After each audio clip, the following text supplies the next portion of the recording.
मेरे प्रिय छात्रों, क्लास 10th के बायोलॉजी के नियंत्रण एवं समन्वय पाठ में आप सबका स्वागत है। यह वीडियो इस पाठ का भाग 2 है।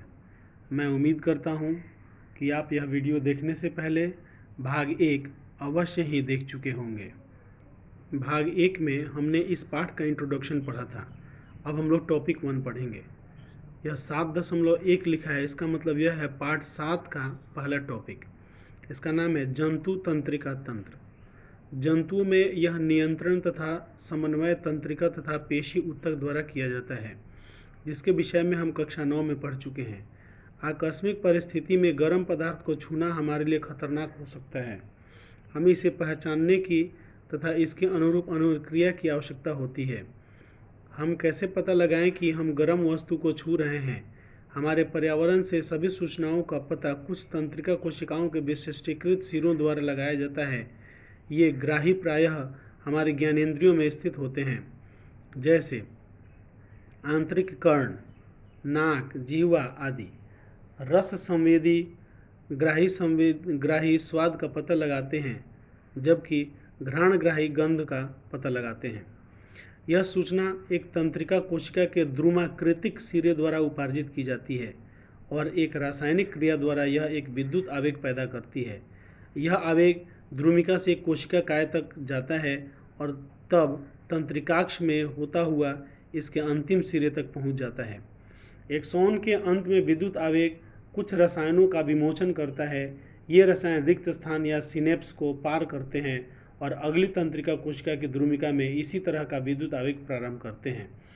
यह शरीर में तंत्रिका आवेग की मात्रा की सामान्य योजना है। इसी तरह का एक अंतर्ग्रंथन सिनेप्स अंततः ऐसे आवेगों को तंत्रिका कोशिका से अन्य कोशिकाओं जैसे कि पेशी कोशिकाओं या ग्रंथि तक ले जाता है। अतः इसमें कोई आश्चर्य नहीं है कि तंत्रिका ऊतक तंत्रिका कोशिकाओं या न्यूरॉन के एक संगठित जाल का बना होता है और यह सूचनाओं को विद्युत आवेग के द्वारा शरीर के एक भाग से दूसरे भाग तक संवहन में विशिष्टीकृत है। चित्र 7.1a को ध्यान को देखिए तथा इसमें तंत्रिका कोशिका के भाग को पहचानिए, जहाँ सूचनाएं उपार्जित की जाती हैं, जिससे होकर सूचनाएं विद्युत आवेग की तरह यात्रा करती हैं, तथा जहां इस आवेग का परिवर्तन रासायनिक संकेत में किया जाता है, जिससे यह आगे संचरित हो सके। जब नाक बंद होती है तो क्या आप चीनी तथा भोजन के स्वाद में कोई अंतर महसूस करते हैं? यदि हाँ, तो आप सोचते होंगे कि यह क्यों होता है। इस तरह के अंतर जानने के लिए और उनके संभावित हल खोजने के लिए पढ़िए तथा चर्चा करिए। जब आपको जुकाम हो जाता है तब भी क्या आप इसी तरह की स्थिति का सामना करते हैं? अब हम लोगों ने जितना पढ़ाई किया उसका नोट्स बनाते हैं। नोट्स में ऊपर लिखेंगे टॉपिक 1, उसका नाम है जंतु तंत्रिका तंत्र। इस टॉपिक में आने वाले कुछ महत्वपूर्ण शब्द हैं जिन्हें हमारे लिए जानना जरूरी है। पहला शब्द है उद्दीपन। उद्दीपन का इंग्लिश होता है स्टिमुलस। इसकी परिभाषा है वह कार्य जो एक विशेष कार्य को करने के लिए मजबूर कर देती है। तो इसमें पहले कार्य को उद्दीपन कहते हैं। जैसे बाघ को देखकर आदमी भागने लगता है, इसमें बाघ को देखना एक उद्दीपन है। क्यों उद्दीपन है? क्योंकि इसमें दो कार्य हुए हैं, बाघ को देखना और आदमी का भागना। आदमी का भागना बाघ को देखने वाला कार्य ने मजबूर किया है, इसलिए जो बाघ को देखने का कार्य है वह उद्दीपन है। जब हमारा हाथ गर्म तवे में सट जाता है तो हम अपने हाथ को तुरंत पीछे खींचते हैं।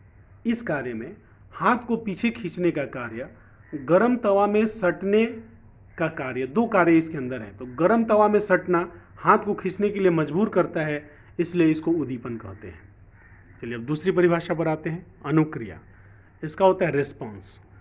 किसी कार्य के प्रति किया गया रिस्पॉन्स माने किया गया अनुक्रिया कहते हैं। तो कह रहा है किसी उद्दीपन के फलस्वरूप की जाने वाली क्रिया को, कोई उद्दीपन आपको प्राप्त होता है, उसके फलस्वरूप आप कोई कार्य करते हैं तो उसे अनुक्रिया कहते हैं। जैसे किसी एक आदमी ने आपको मार दिया, किसी लड़के ने आपको मारा तो आपने तुरंत मार दिया, तो पहले ने मारा वह उद्दीपन हुआ, आपने मारा वह अनुक्रिया हुआ, क्योंकि आपने अनुक्रिया के फलस्वरूप मारा। जैसे बाघ को देखकर आदमी भागने लगता है, इसमें आदमी का भागना अनुक्रिया है। तो इस क्रिया में दो घटनाएं हुई है, बाघ को देखना और आदमी का भागना। तो आदमी बाघ को देखना तो उद्दीपन है और आदमी का भागना अनुक्रिया है। चलिए अब तीसरी परिभाषा पर आते हैं, ग्राही या रिसेप्टर्स। ग्राही माने ग्रहण करने वाला, या रिसेप्टर इंग्लिश में कहेंगे, या ग्राही अंग। ग्राही अंग का मतलब ग्रहण करने वाला अंग, इसको इंग्लिश में सेंसरी ऑर्गन भी कहते हैं। इसकी परिभाषा है कि वे अंग जिनसे बाहरी उद्दीपन को ग्रहण किया जाता है, माने बाहर, शरीर के बाहर से कोई उद्दीपन है उन्हें ग्रहण किया जाता है जिस अंग के द्वारा, उन अंगों को हम लोग ग्राही अंग या केवल ग्राही कहते हैं। जैसे आँख, कान, नाक, जीभ, त्वचा। अब लक्ष्य अंग, इफेक्टिव ऑर्गन, इसकी परिभाषा है वे अंग जो किसी उद्दीपन के प्रति होने वाले क्रिया को संपन्न करते हैं, उन्हें लक्ष्य अंग कहते हैं। जैसे मांसपेशियां, जैसे हम लोग समझ सकते हैं कि एक मच्छर ने हमको काटा, पहले हाथ पर हमको मच्छर काटा, तो दूसरे हाथ से हमने क्या किया जी, उस मच्छर को मार दिया। तो मच्छर का काटना और उसको मारना, दो क्रियाएं यहाँ पर। मच्छर का काटना उद्दीपन हुआ, मारना अनुक्रिया हुआ। तो मारने का कार्य दूसरे हाथ की मांसपेशियों के द्वारा किया गया, इसलिए यह लक्ष्य अंग है। एक हाईलाइट करके यहाँ बात लिखना है कि आँख, कान, नाक, जीभ, त्वचा हमारी 5 ज्ञानेंद्रियाँ हैं। अब से प्रश्न पूछा जाए हमारी ज्ञानेंद्रियाँ कितनी है, तो हमारी 5 ज्ञानेंद्रियाँ हैं। वे कौन कौन सी हैं जी, तो आँख, कान, नाक, जीभ, त्वचा हमारी 5 ज्ञानेंद्रियाँ हैं। अब हम लोग पढ़ेंगे ग्राही अंग। हमारे 5 ग्राही, हमारे शरीर के अंदर 5 ग्राही होते हैं। पहला है घ्राणग्राही, ऑल्फैक्टर रिसेप्टर्स, यह गंध को ग्रहण करता है, जैसे नाक, यह घ्राणग्राही है। दूसरा ग्राही है हमारा प्रकाशग्राही, लाइट रिसेप्टर्स, यह प्रकाश को ग्रहण करता है। तो आप लोग जानते हैं प्रकाश को कौन ग्रहण करता है जी, तो प्रकाश को कौन ग्रहण करता है, आँख ग्रहण करता है। तीसरा ग्राही है ध्वनिग्राही, फोनोरेसेप्टर्स, यह आवाज़ को ग्रहण करने का कार्य करता है, जैसे कान। चौथा है स्वादग्राही, आप लोग जानते हैं स्वाद को कौन ग्रहण करता है, गस्टेटरी रिसेप्टर्स, यह स्वाद को ग्रहण करने का कार्य करता है, जैसे जीभ। और पांचवा है स्पर्शग्राही, सोमैटरी रिसेप्टर्स, यह स्पर्श को ग्रहण करने का कार्य करता है, जैसे त्वचा। तो यह हमारे शरीर में 5 प्रकार के ग्राही होते हैं और ये पांचों ग्राही जो हैं अपना अपना कार्य सुचारू रूप से करते हैं। अब हमारे शरीर में तंत्रिका तंत्र होता है, जिसका भाग तंत्रिका कोशिकाएं होती हैं जो सूचनाओं को एक जगह से दूसरी जगह ले जाती हैं। तो ये तंत्रिका तंत्र के 2 भाग होते हैं, केंद्रीय तंत्रिका तंत्र, इसको इंग्लिश में कहते हैं सेंट्रल नर्वस सिस्टम। केंद्रीय तंत्रिका तंत्र के 2 अंग होते हैं, मस्तिष्क यानी ब्रेन, मेरुरज्जु यानी स्पाइनल कॉर्ड। केंद्रीय तंत्रिका तंत्र वे तंत्रिका तंत्र होते हैं जो डिसीजन लेने का कार्य करते हैं। हमारे शरीर में हमारे मैसेज को डिसीजन देने का, डिसीजन लेने का जो कार्य करते हैं, उन्हें केंद्रीय तंत्रिका तंत्र कहते हैं। ये 2 होते हैं और उन डिसीजंस को एक जगह से दूसरे जगह ले जाने के लिए जो कार्य करते हैं वे है परिधीय तंत्रिका तंत्र। इसका इंग्लिश होता है पेरिफेरल नर्वस सिस्टम। इसके भी 2 भाग होते हैं, परिधीय तंत्रिका कोशिका और स्पाइनल तंत्रिका कोशिका। परिधीय तंत्रिका कोशिका का मतलब हमारे शरीर के दूसरे भागों में पाई जाने वाली तंत्रिका कोशिकाएं। स्पाइनल तंत्रिका कोशिका का मतलब स्पाइनल कॉर्ड में, मेरुरज्जु के आसपास में पाई जाने वाली कोशिकाएं स्पाइनल तंत्रिका कोशिका कहलाती हैं। तो इस तरह तंत्रिका तंत्र के 2 भाग होते हैं। अब हम लोग एक प्रश्न पढ़ेंगे। प्रश्न यह है कि तंत्रिका कोशिका का सचित्र वर्णन करें। यह इंपॉर्टेंट क्वेश्चन है, इसकी तैयारी आप लोग बढ़िया से कीजिएगा। देखिए यहाँ चित्र बोर्ड में हम बना चुके हैं, यहाँ पर बनाए हैं। इस चित्र को देख करके आप भी बना सकते हैं या आप बुक से भी चित्र को देख करके बना सकते हैं। देखिए इस चित्र के कितने अंग हैं, द्रुमिका है, कोशिका काय है, केंद्रक है, तंत्रिकाक्ष है और तंत्रिका कोशिका का अंतिम सिरा है। चलिए अब इसके बारे में वर्णन करते हैं। सबसे पहले हम लोग लिखेंगे कि तंत्रिका कोशिका के 3 भाग होते हैं। पहला भाग है द्रुमिका, इसको इंग्लिश में डेंड्राइट कहते हैं। यह बाहरी डेंड्राइट पहला भाग है। दूसरा है कोशिका काय, साइटोन, तीसरा है तंत्रिकाक्ष एक्सॉन। तो अब इनके कार्यों को हम लोग पढ़ते हैं। द्रुमिका डेंड्राइट, यह बाहरी उद्दीपन को ग्रहण करता है। यह द्रुमिका जो है यह ग्राही अंग के अंदर रहता है, विशेष कोशिकाओं का बना होता है। यह क्या करता है जी, बाहरी उद्दीपन को ग्रहण करता है।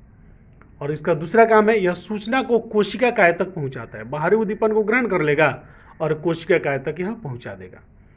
दूसरा है कोशिका काय साइटोन, यह द्रुमिका से प्राप्त सूचना को विद्युत संकेत में बदल देता है।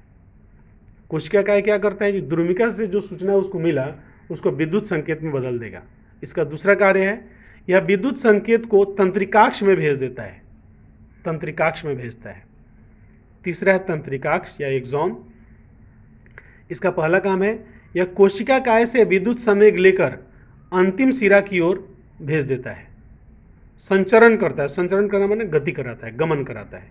यह कोशिका काय से विद्युत संवेग लेकर के अंतिम सिरा की ओर गमन कराता है, संचरण कराता है। इसका दूसरा कार्य है, अंतिम सिरा विद्युत संवेग को रसायन में परिवर्तित कर सिनेप्स में भेज देता है। यह इसका तंत्रिकाक्ष का दूसरा काम है। अब इसका वर्णन करते हैं। वर्णन है, तंत्रिका तंत्र का क्रियात्मक इकाई तंत्रिका कोशिका होती है। तंत्रिका कोशिका क्या है, यह याद कर लीजिएगा, 1 नंबर का क्वेश्चन है कि तंत्रिका तंत्र का क्रियात्मक और रचनात्मक इकाई क्या होता है, तो तंत्रिका कोशिका होती है। इसकी द्रुमिकाएं विशेष कोशिकाओं की बनी होती हैं। तंत्रिका कोशिका की जो द्रुमिका है वह विशेष कोशिकाओं की बनी होती है जो चीज़ों को ग्रहण कर सकें और ग्राही अंगों में रहती हैं। ये द्रुमिकाएं कहाँ रहती हैं जी, ग्राही अंगों में। जहाँ मैंने ग्राही अंग में द्रुमिका, यह बाह्य उद्दीपन को ग्रहण कर इसकी सूचना रसायन के रूप में कोशिका काय को भेज देती है। इसकी सूचना किसको भेजती है, कोशिका काय को। कोशिका काय इस सूचना को विद्युत संवेग में बदल देता है, कोशिका विद्युत संवेग में बदल देता है और तंत्रिकाक्ष को भेज देता है। तंत्रिकाक्ष इस सूचना को विद्युत संकेत के रूप में अपने अंदर संचरित करता है और अंत में ये सूचनाएं अंतिम सिरा तक पहुंच जाती हैं। अंतिम सिरा, जैसे आपने चित्र में देखा था कि अंतिम सिरा विद्युत संवेग को पुनः रसायन में परिवर्तित कर देता है। अंतिम सिरा क्या करता है जी, रसायन में परिवर्तित कर देता है और इसे सिनेप्स में पहुंचा देता है। सिनेप्स क्या होता है, कोशिका के बाहर का एक भाग होता है, उसे सिनेप्स कहते हैं। बाद में हम लोग पढ़ेंगे सिनेप्स क्या है। यहाँ से दूसरी तंत्रिका कोशिकाएं सूचना को ग्रहण कर लेती हैं और वह अपने द्रुमिका के द्वारा ग्रहण करती हैं। और फिर दूसरी कोशिका का द्रुमिका क्या करता है जी, इसको कोशिका काय को भेज देता है, जहाँ यहाँ विद्युत सिग्नल में यह परिवर्तित हो जाता है। इस प्रकार यह प्रक्रिया चलती रहती है और इस प्रकार एक तंत्रिका कोशिका से सूचना का संचरण होता रहता है। इस प्रकार तंत्रिका कोशिका सूचना के संचरण का कार्य संपन्न करती है। तो इस प्रश्न का जवाब इस तरह हम लोग लिखेंगे और इसका नोट्स बनाएंगे, फेयर बनाएंगे और इसे याद करेंगे। इस वीडियो को देखने के लिए आप लोगों का बहुत बहुत धन्यवाद। हमारे सभी वीडियोस प्राप्त करने के लिए हमारे चैनल को अवश्य सब्सक्राइब करें और उसके बगल में दिए गए बेल के आइकॉन को अवश्य दबाएं, जिससे आने वाले नए वीडियो का नोटिफिकेशन आपको प्राप्त हो जाए। हमारे वीडियोस में आपको टेक्स्ट बुक की रीडिंग प्राप्त होगी, जैसा हम लोगों ने टेक्स्ट बुक रीड किया है। इसके बाद जो हम रीडिंग करेंगे उस पर नोट्स बनाएंगे, उस पर फेयर करेंगे। आप इस वीडियो को देखने के बाद फेयर करने में सक्षम हो जाते हैं और इसमें दिए गए प्रश्नों के जवाब देंगे। इसके अलावा अन्य प्रश्न जो बोर्ड में इस पाठ से संबंधित आने वाले हैं, हम लोग उसका भी जवाब देंगे। इस तरह आप अपने बोर्ड की तैयारी अच्छी तरीके से आप कर पाएंगे मेरे वीडियो के माध्यम से। पुनः आप सबका बहुत बहुत धन्यवाद।